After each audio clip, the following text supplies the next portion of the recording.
Agamemnon thought he merely killed a deer. That was his first mistake. Welcome to the Prytan Podcast, a daily practice in living well and flourishing, guided by archetypal psychology and eternal virtues through the lens of the ancient Greek world. Each episode, we listen to a myth or other story and discuss what it means for you, the listener. Today, we're exploring Artemis, the archetype of the activist, nature's guardian, and the virtue of Dikaiosyne, justice. The myth. The greatest fleet the ancient world had ever assembled was gathered at Aulis, a narrow strait on the coast of mainland Greece, 1,000 ships, 10,000 soldiers, the full force of the Greek kingdoms united under Agamemnon to sail for Troy. Everything was ready. And then nothing moved. The winds died. The sea went flat. Days passed, then weeks, and still the fleet sat still in the harbor, going nowhere.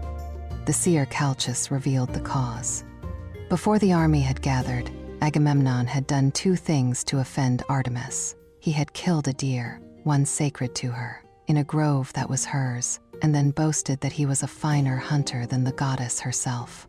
Two offenses stacked into one, the desecration of something protected, followed by contempt for the one who protected it. In response, Artemis had stilled the winds. The price for their return was Iphigenia, Agamemnon's own daughter, to be brought to Aulis under the pretext of marriage to Achilles and sacrificed. Only then would the goddess relent. Only then would the winds return and the fleet be permitted to sail. The myth is brutal in its clarity. The most powerful commander in Greece, leading the largest military force in the ancient world, is completely powerless before the nature goddess's refusal. No weapon helps. No strategy changes it. The natural world has simply stopped cooperating, and it will not start again until the wrong has been reckoned with. The archetype and virtue.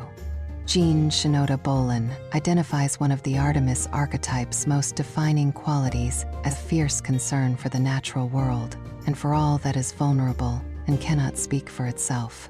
She names environmentalism explicitly as an Artemis expression.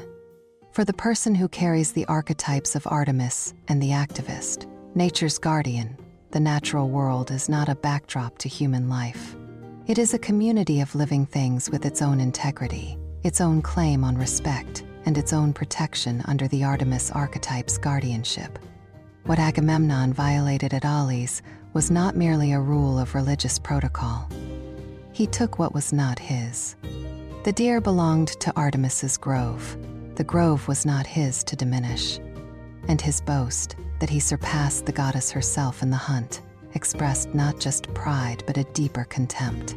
The belief that his dominion extended everywhere, that nothing in the natural world stood outside his control. The virtue Artemis embodies in her response is Dikaiosyne, justice. Aristotle, in Book 5 of the Nicomachean Ethics, describes justice as the virtue of giving each thing what is due. Not what is convenient, not what is profitable, what is due.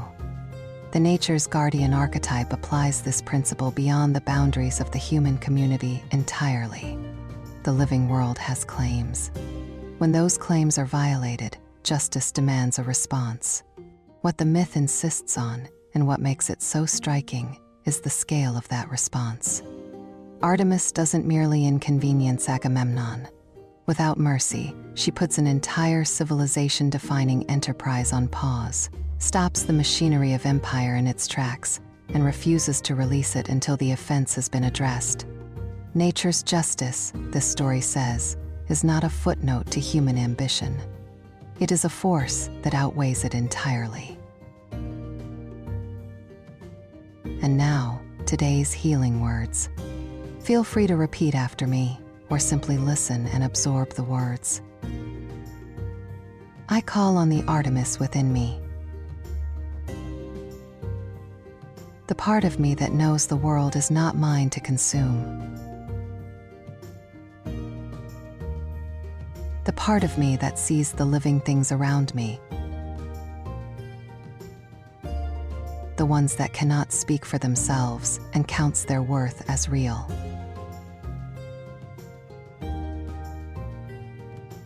I call on my own sense of justice, my own willingness to say, this matters. This is not yours to take. This harm does not simply pass. Today, I am the wind that will not blow until something is made right.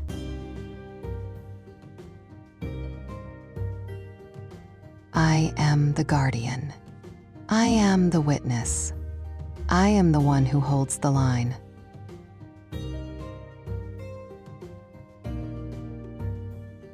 As we close out this episode, consider doing this project for today.